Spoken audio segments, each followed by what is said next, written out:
अभी हमारी उपराज्यपाल साहब से बहुत लंबी मुलाकात हुई है और एलजी साहब ने बहुत गहन चिंता व्यक्त करी है कि जल्द से जल्द ये स्ट्राइक जो है कॉल अप होनी चाहिए, दिल्ली की जनता को राहत मिलनी चाहिए।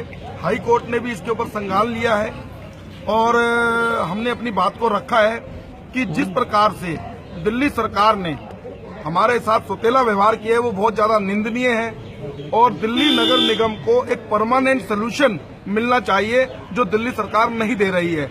इसके लिए बहुत तकलीफ है।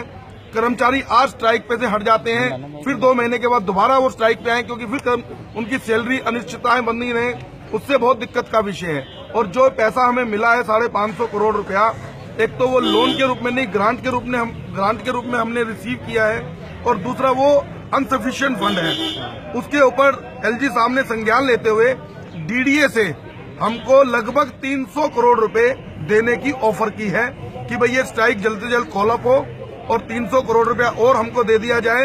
और साथ ही साथ ये आगे आने वाले समय में 4th फाइनेंस कमीशन लागू करने के लिए 3rd फाइनेंस कमीशन के जो पैसे दिल्ली नगर निगमों के तीनों के बचते हैं, उस पैसे को दिलवाने के लिए जल्द से जल्द वो दिल्ली सरकार को भी पत्र लिखेंगे और केंद्र सरकार में भी बातचीत करेंगे। डीडीए का जो 300 करोड़ रुपया है, क्या वो टैक्स वाला है?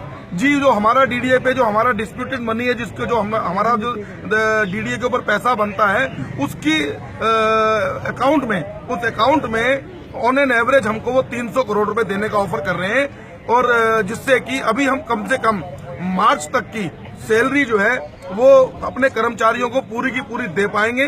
इसलिए हम अपने कर्मचारियों से अपील करते हैं कि दिल्ली वासियों के हित में दिल्ली वासियों को प्रॉब्लम ना हो और नगर निगम की जो सर्विसेज है वो इमीडिएटली बहाल हो और स्ट्राइक से वापस जाएं। और हम भी केजरीवाल सरकार को चेतावनी देते हैं कि जल्द से जल्द वो हमारे परमानेंट सोल्यूशन को हमको नगर निगम को परमानेंट सोल्यूशन दे।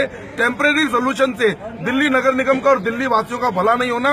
ये जिम्मेदारी दिल्ली की केजरीवाल सरकार की है कि उनको दिल्ली वासियों को एक बेहतर गुड गवर्नेंस के साथ सरकार देनी होगी और दिल्ली नगर निगम के कर्मचारियों को जो बेचारे दिन रात काम करते हैं, अपना पसीना बहाते हैं, खून पसीना एक करते हैं, उनको अपनी तनख्वाहों के लिए सड़कों के ऊपर न आना पड़े। लेकिन लेट साहब, डीडीए से जो पैसे लिए हैं आपने, अब कितना और लेना है? आपने कहा 300 करोड़ रुपए दिए हैं। देखिए, अभी एलजी साहब ने हमें ऑफर किया है और एलजी साहब ने ये यूनियन के लीडर से भी मुलाकात की है। अभी वो अपनी मांगों को लेकर अड़े हुए हैं, एरियर्स को लेकर और बाकी चीजों को लेकर अड़े हुए हैं। लेकिन मैं दिल्ली नगर निगम के कर्मचारियों से अपील करता हूं कि दिल्ली वासियों के हित में वो अपनी स्ट्राइक को तुरंत वापस लें, काम पे चले जाएं,